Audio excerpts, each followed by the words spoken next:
Today we speak with Dr. Sally Wesley Bonet, Assistant Professor of Education at Colgate University and author of Meaningless Citizenship, Iraqi Refugees and the Welfare State. Welcome to the podcast. Thank you so much for joining us today. Thank you, Dr. Graham. It's lovely to be here. For this book, you interviewed and spent time with several Iraqi refugees. One of them was Ghada Musa. You have a quote from her at the beginning of chapter 3 of your book. Would you mind reading it for us? Sure. So this is Ghada Musa, and this is a piece of an essay that she wrote for school. She says, my name is Ghada Musa. I am 17 years old. I live with my sister, my brother, and my mother. We came to America last year. I like it here. I left Iraq when I was young because of war. My father died in the war. We lived in Yemen before we came to America. I didn't like living in Yemen. I had to work and go to school. That was hard. The school was all Yemeni girls. The headmaster was Iraqi. He screamed a lot. The girls in the school were very mean. They treated me differently because I am Iraqi. They always told me, "You are Iraqi." They said this every day. I always dreamt of coming to America. I want to go to college. I work very hard in English class so I can learn English. I am happy that I am in America. Here I can follow my dreams. Here I am not an outsider. I can be an American, just like everybody else. Of the United States, Ghada will have the legal rights to pursue dreams that she's talking about there. And yet you write in your book that Ghada's schooling did not afford her the rights that she presumed she would find in the United States. Why is this? So I think in order to answer that question, I'm going to back up a little and talk a little bit more about Ghada and contextualize her story. So the quote that we just listened to is was actually given to me in Arabic, and I helped her. It was like simultaneous interpretation, and I wrote it down and we worked on it together. And then she took it very proudly to school. Mm-hmm. So one of the arguments that I make in the book is that in order to understand the refugee experience, you can't just focus on young people, but we have to really focus on the family. I learned this the hard way. I come from an educational studies background, so typically people in my field were concerned with young people. So we typically talk to young people. I met Ghada and many folks like her, young Iraqi refugees who were recently resettled to Philadelphia, through my work as someone who was working in an educational nonprofit in Philadelphia. And I met Ghada and a lot of other folks like her who were attending school in Philadelphia, a large public school. And I was in graduate school, I was hustling, I had a couple of jobs, and I wanted to, in my pilot graduate study qualitative methods course, really learn about what was it like to be Iraqi, refugee, and Muslim post 9/11 at this moment, which was right around the 10-year anniversary of 9/11, actually. And so I, was very proud of myself. I had written, I'm Arab American. I had written all these consent forms in Arabic and I sent them home. And then all of the kids brought back the consent forms unsigned. And they said, "My parents want to meet you." And I was like, oh. And I felt really silly because here are these students who are recently resettled to the US, they're refugees, and they bring this consent form home. And of course, the parents are like, who is this Egyptian, Sudanese, Arabic-speaking not young, but woman in her 30s who wants to talk to my kid. Who are you? So I was asked to visit them in their homes, and I went from one home to the next, and I mostly spent a lot of time with mothers. They were the ones who were, home. Oftentimes they were not working. Some of them were, so I had to work around their schedules. And I spent a lot of time being interviewed. Who was I? What did I want? What was the study about? And eventually, somewhere between 1 to 8 months later, the consent form was signed. And then I got to spend time with not just the students, but with the whole family. And through that process, I started to understand that by only focusing on students like Reda, I would have only gotten one slice of the story. So I'm going to come back to Reda. So Reda is the second eldest child in her family.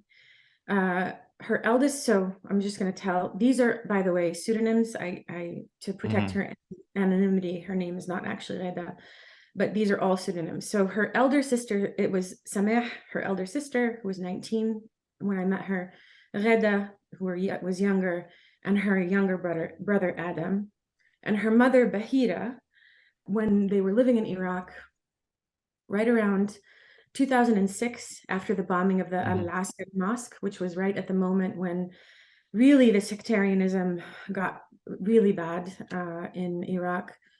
Reda's father walked out of the house and never returned. And he was officially known as mafqud, or missing, presumed dead.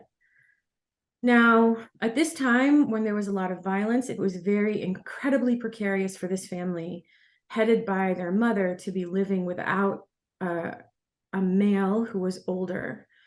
It became difficult for Bahira, the mother, to be working, so she stayed home.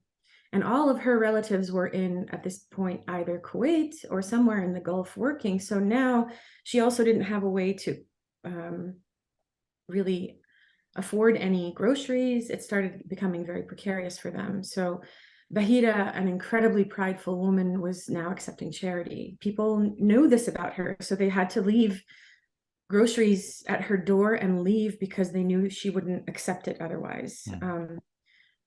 There was also a rise in kidnappings, especially of young girls at this time. So whenever she would, leave the house, she told the girls, this was before Adam was even born, to hide and not to say a word, because people understood that these girls were home alone. They would have broken in and stolen them. This was a very, very difficult time. Finally, Bahira understood that she had to leave the country. And this was a very difficult decision because she loved Iraq. This was the only home she knew.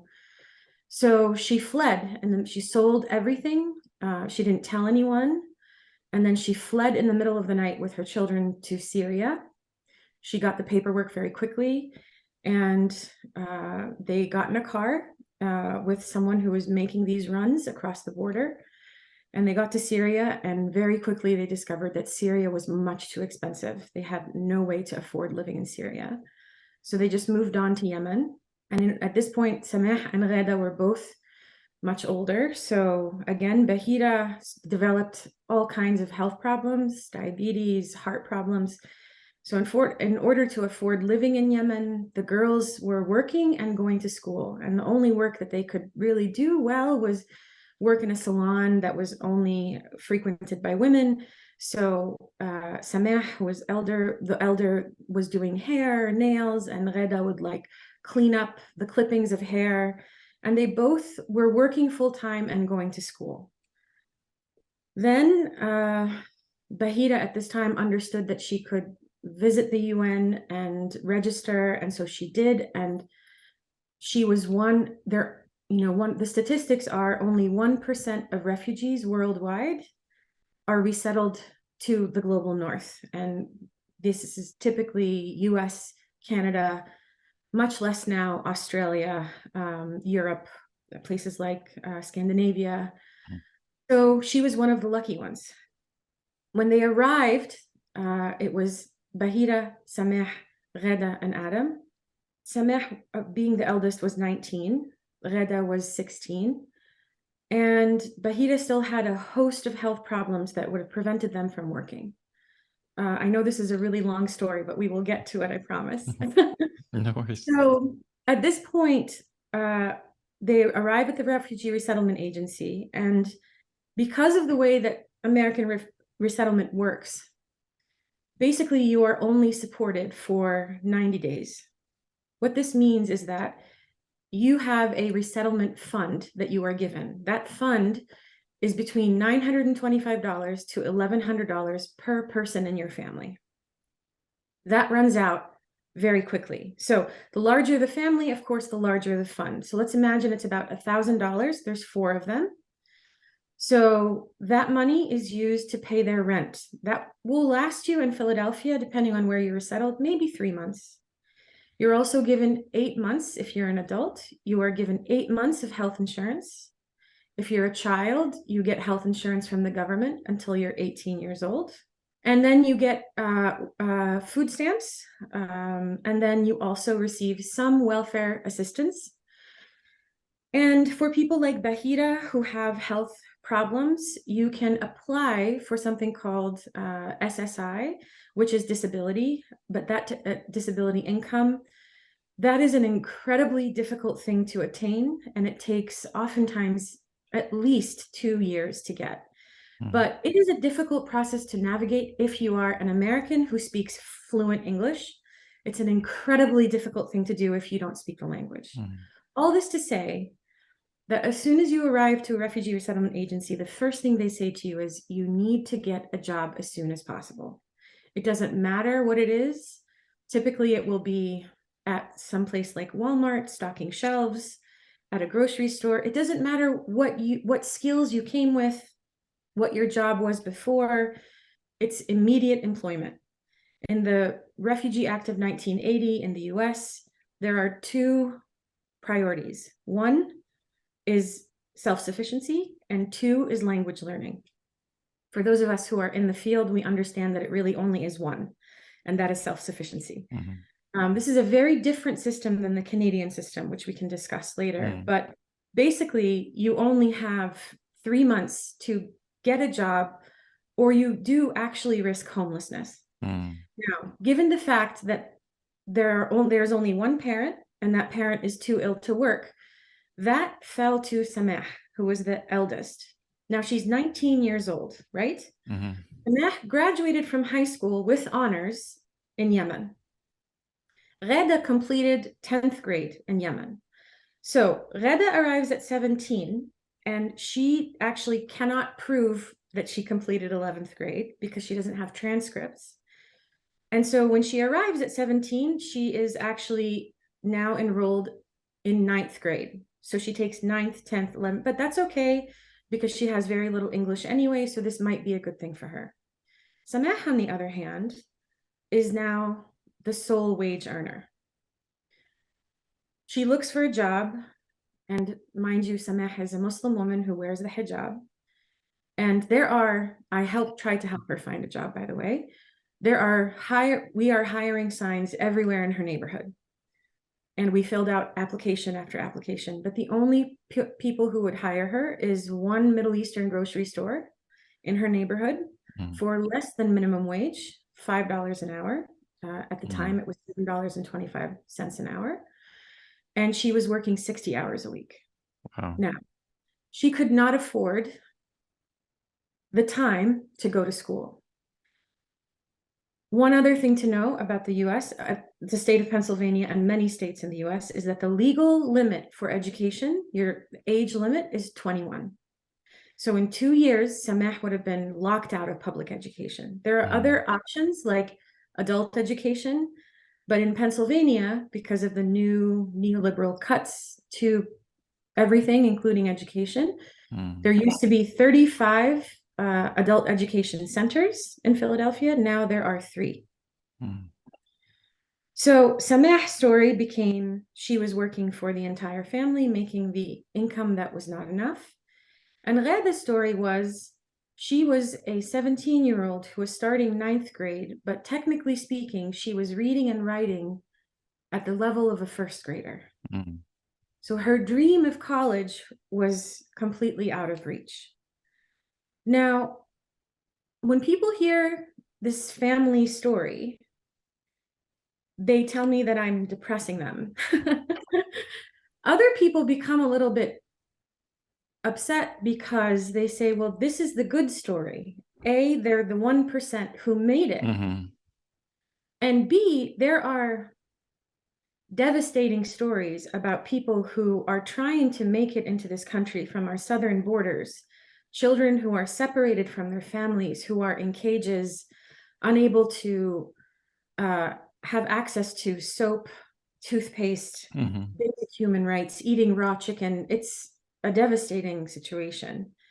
So the question about Reda not having what she hoped for, of course, she has some basic human rights. Mm-hmm. She's fed and safe and sleeping in a bed and is no longer at risk of being kidnapped from her home, and is no longer at risk of the kind of violence that she might have been. Mm-hmm.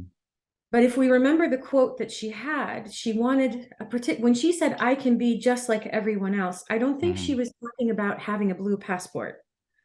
I think she was talking about the kind of rights that we don't just ascribe legally. Mm-hmm. We're talking about the social rights that allow her the kind of dreams that we all have for our own children, right? And these are the kinds of limitations. So for me, when I'm talking about this kind of thing, oftentimes I say resettlement for refugees is an excellent first step, but we cannot stop there. And B, I think we need to think about, especially for those of us who think about young people, we need to contextualize them within their family. So how might have this been different if Reda had come from a family where both of her parents were resettled and both were, let's say, healthy enough to work? That might have helped, but also we, in the US at least, have the system where we only support people for 3 months. Mm-hmm.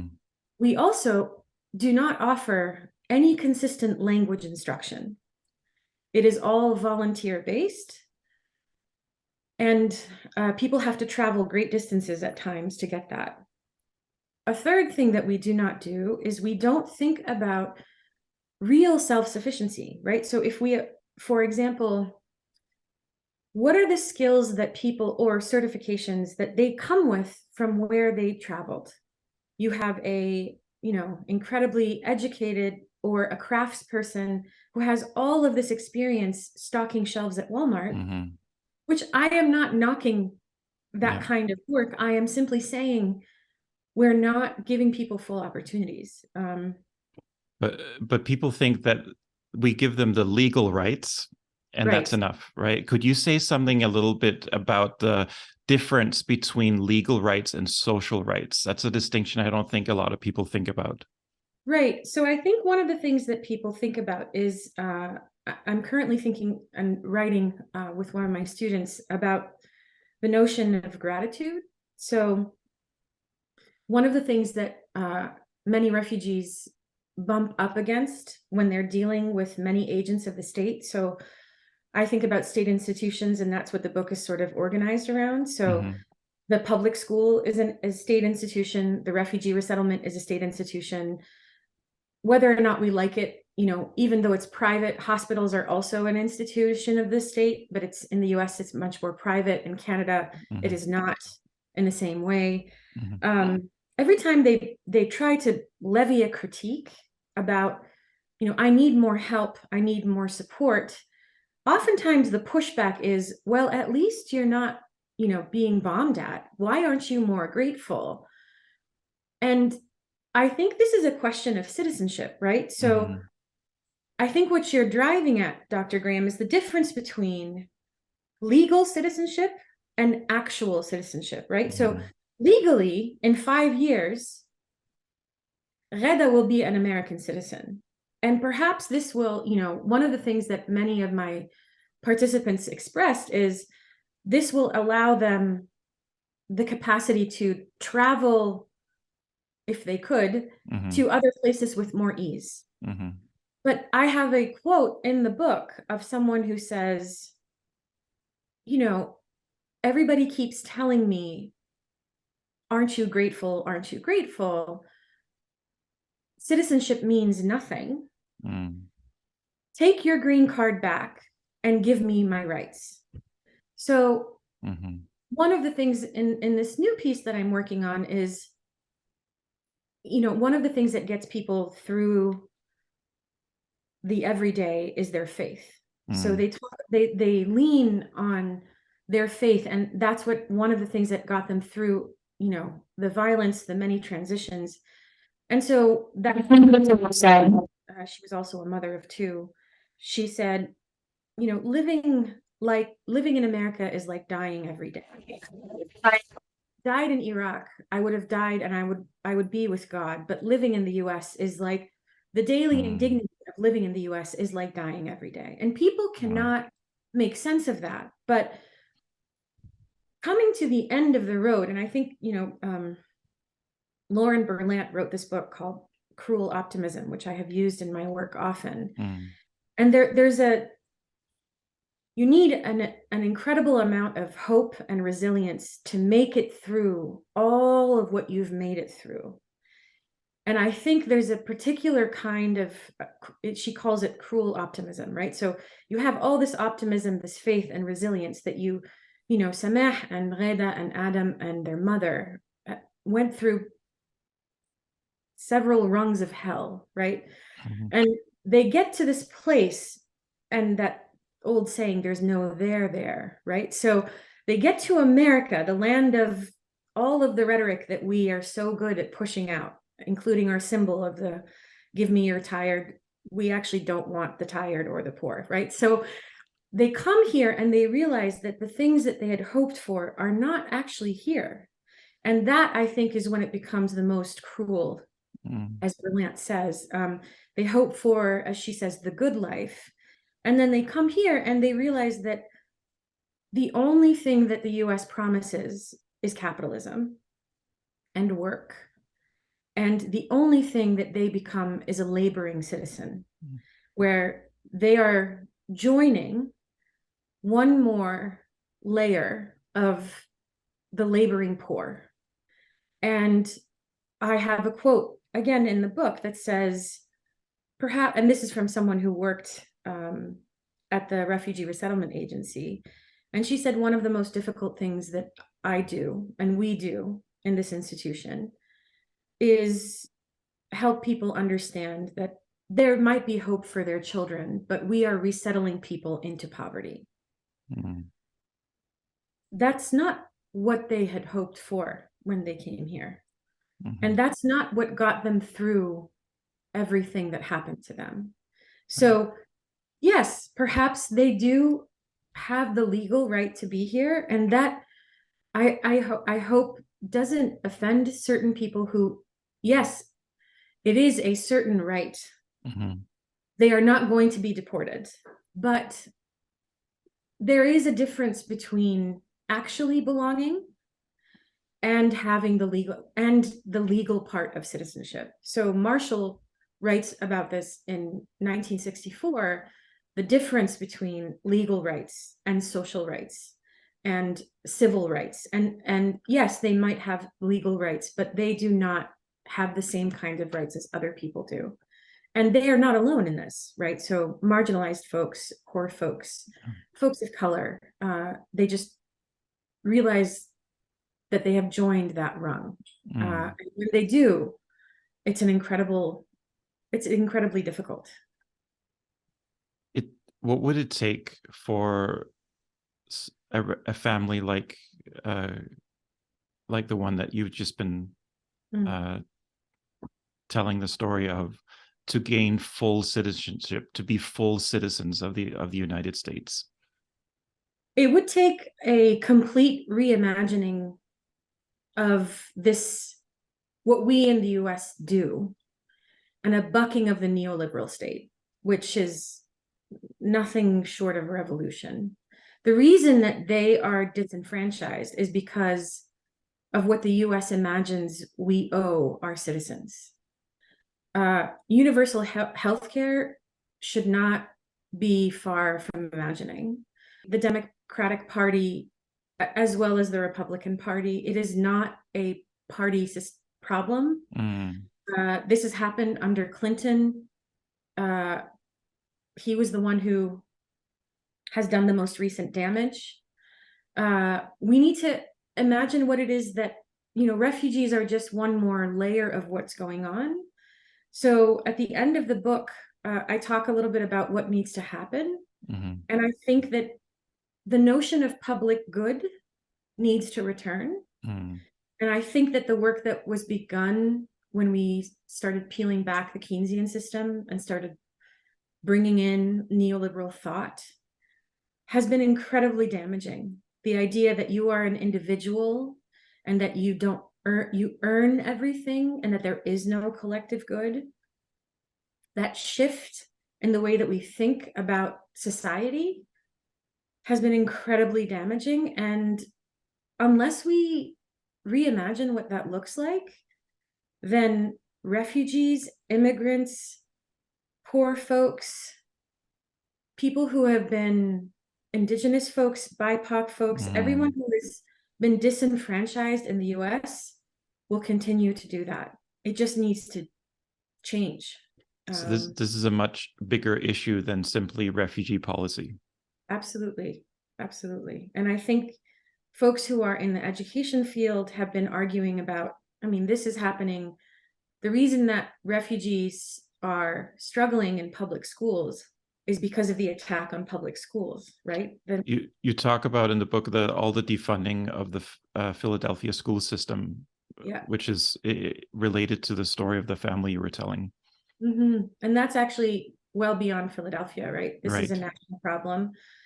For example, in New Orleans, post-Katrina, it's now a completely charter system.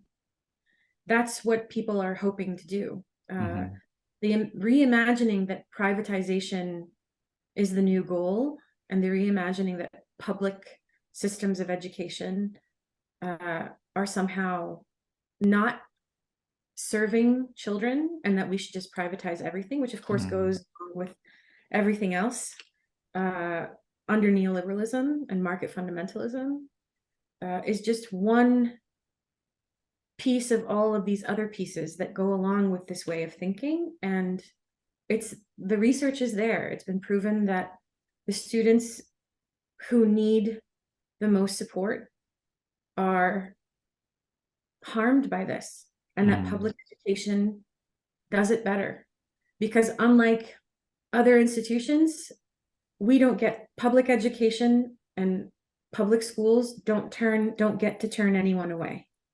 We don't cream off the top. It's our responsibility to teach everyone. And that's because of the notion of collective good. And charter schools, charter schools can be selective. And how does that, so which means that they necessarily have the opportunity to, they don't have to serve the needs of everyone. They don't have to serve. So if the charter schools are the only option, right, and it's what happens then? I mean, there have been some. There have been some charter schools that have been designed to do better. Right. So it's a little bit more complicated than charter schools, but the push for privatization versus public education is really troubling. And it's this idea that privatization, take away from the government, smaller government, it's all under that same umbrella, and it's really troubling. But if charter schools are supposed to serve the needs of all citizens, that's a matter of public policy, right? You have to actually make them do that. Yeah, charter schools are not. Public schools are. That's what they were designed to do. Right. You have to educate everyone. You can't turn anyone away. Yeah. But it's really a two-stage process, isn't it? You defund public schools, and then you can make the argument, look how bad they are. They're failing. Yeah, and then you make the argument for charter schools, for private schools, right? Absolutely. Yeah. But charter schools, unlike private schools, they take public money. Right. Yes, but they're still private schools are funded by like tuition and alumni, but charter schools are using public money. So they take public money, but they still don't serve the public good, you would argue. They are not all of them. They are not obligated. Right. And I this is not my expertise, this is not but yeah. So Pauline Littman has written extensively about this. My colleague who I've written with, Dr. Julia McWilliams, has written extensively about this, but they are not obligated contractually, like public schools are, to educate all. Right. So many of them can, what we call, cream from the top. Yeah. Be very selective about who they accept. So then their numbers will be higher because they have taken the top of who, the kids who they apply, they take the top and they say, look how successful we are. Yeah. And then the public schools educate everyone. They don't turn anyone away. Right. Private schools are a whole different animal, but Yeah. you're taking public money, not educating everyone, creaming from the top, and public schools are educating everyone, are supposed to have resources for everyone, and they are being, of course, there's all of this other stuff about, standardized testing and testing being tied to teacher salaries and union busting. I mean, that's a whole other podcast. Well, they don't have the resources. The public schools often don't have the resources, right? And that's because of the way that we are defunding public schools. Yeah. So this is a podcast about refugees coming to America. Some people would argue that, well, why should we even feel a sense of responsibility to refugees? The book is about Iraqi refugees. Perhaps we could answer the question in that context. Why should America have any responsibility for taking in any refugees at all? I would say that for Iraqi refugees, very similar to, let's say, Vietnamese refugees, like we did in the 70s, if you are going to go into a country and via military imperialism and destroy that country, not only in 2003, I do this work in the introduction, the US has been involved in Iraq for decades, destroy the infrastructure and cause immense damage to the country, as well as a refugee crisis. You have a moral responsibility to care for those people. And so it took quite a while for the US to begin accepting refugees from Iraq. It wasn't until 2008. The US began, of course, the first Gulf War, Desert Storm began in 1991. And one of the things that most people don't really think about, and a lot of Iraqi scholars have written about, is what they call the Invisible War, which were the years of the brutal sanctions between the first Gulf War and the military invasion and occupation of Iraq in 2003. That 12 years was almost as damaging as the wars themselves, in the sense that Iraq, like Syria, and I am not a Syria expert. I grew up in Sudan. I was born in Sudan, but I grew up in Egypt. And unlike Egypt, which has always struggled with some poverty, Iraq, like Syria, was a solidly middle-income country for a long time. It had one of the best medical systems in the Middle East and one of the best educational systems in the Middle East. People would travel from the Middle East, all over the Middle East, to get medical care in Iraq. And the educational system was incredibly solid. When the Iran-Iraq War began the damage and the Gulf War, much of the infrastructure damage began in the Gulf War and in the brutal sanctions, which stopped Iraq from selling its most available resource and precious resource, which is the oil, really did not allow Iraq to rebuild in a way that stopped them from, ever standing on its feet again. This was why it was called the Invisible War. And during that time, hundreds of thousands of infants died of preventable diseases like dehydration and malnutrition. And in an interview with Madeleine Albright, someone asked her, how do you feel about the fact that 500,000 infants died of malnutrition and dehydration because of the sanctions under your administration? And she said, there's always some collateral damage. After this time, in 2003 between, and I write about this in the introduction again, between the use of the kinds of weapons that were used in Iraq, weapons that we would never use anywhere else, their inability to rebuild.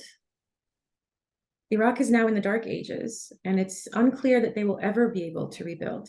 And I'm not talking about, they have no electricity, they have no way to purify water sources.